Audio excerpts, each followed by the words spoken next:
I direct the next question and give platform to the Secretary General for ARC, the Group Director General to the ARC, Ibrahima Diong.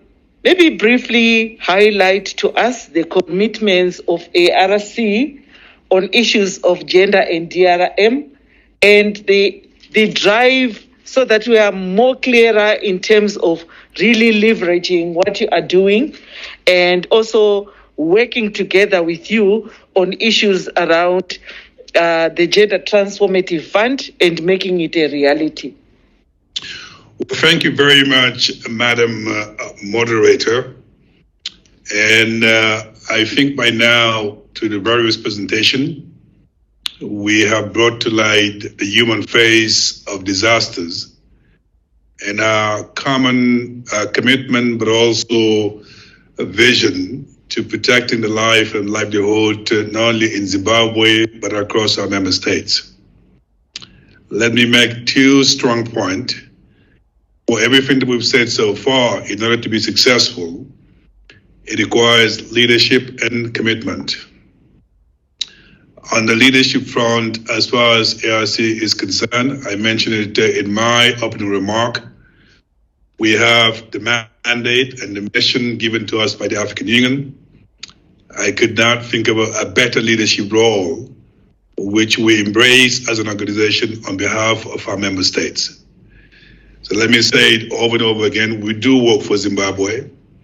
So therefore, listening to your concerns and understanding the needs and the landscape is out of playing our leadership role as an organization.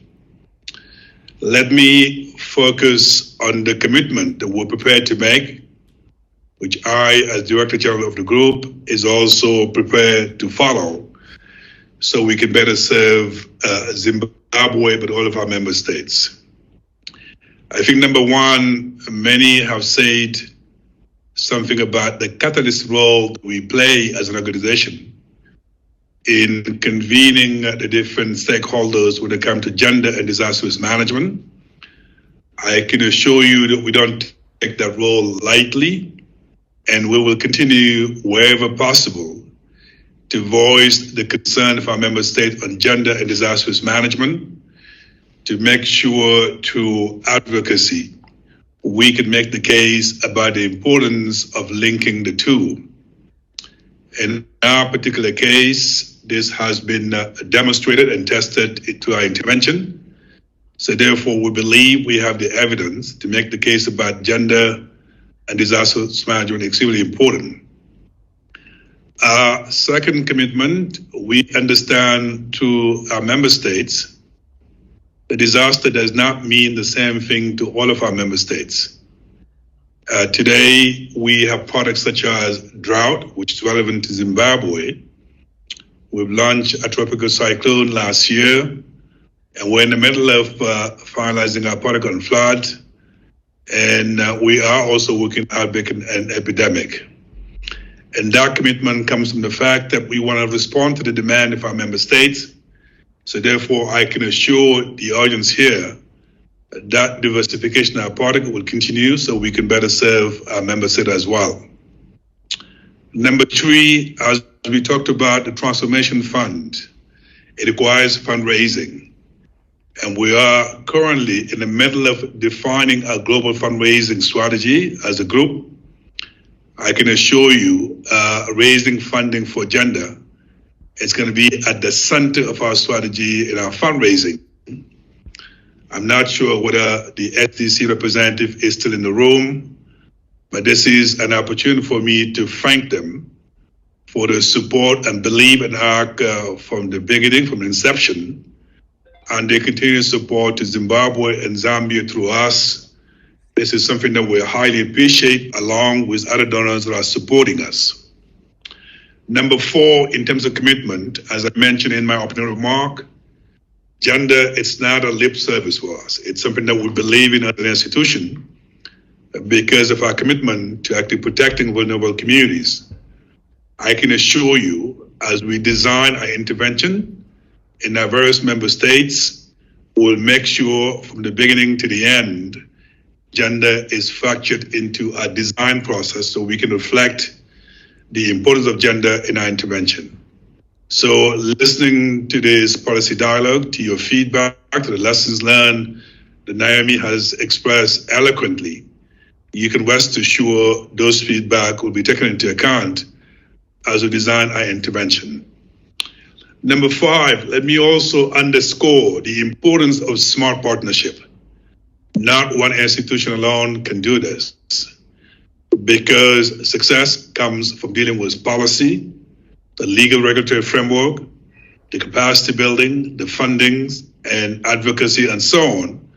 So therefore, it requires a combination of different expertise for us to be successful. I can assure you, as an institution, we'll continue to look for the best partners across the world to make sure that our member states get the support that they need. And last but not least, the training that we have held in Zimbabwe, it's the beginning of a journey. The network we formed from your discussion and the training there will help us to replicate and expand and scale up the training to other countries, whether it's in Sudan and other countries as well, so that we can help our member state to develop the capabilities in dealing with gender and disaster risk management. It is important to highlight that our theory of change as an institution, it's not to be in our member state endlessly. We are helping you to help yourself. So therefore, it's important that to understand capacity building is as important as risk transfer to our insurance affiliate.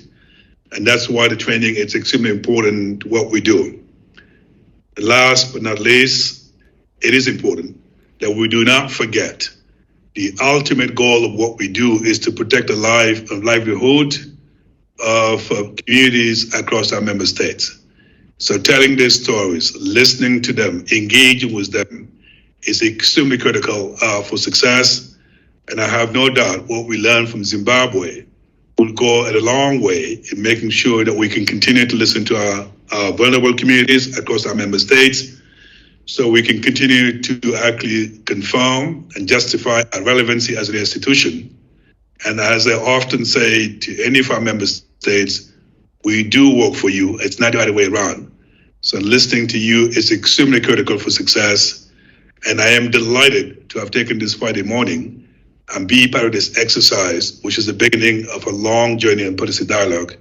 So thank you very much. And over to you, Naomi, and congratulations for the excellent work you've done in presenting the findings you did earlier, as well as Angela, in working us through with our Gender Transformation Fund. And I look forward to visiting Zimbabwe as soon as possible. Thank you very much.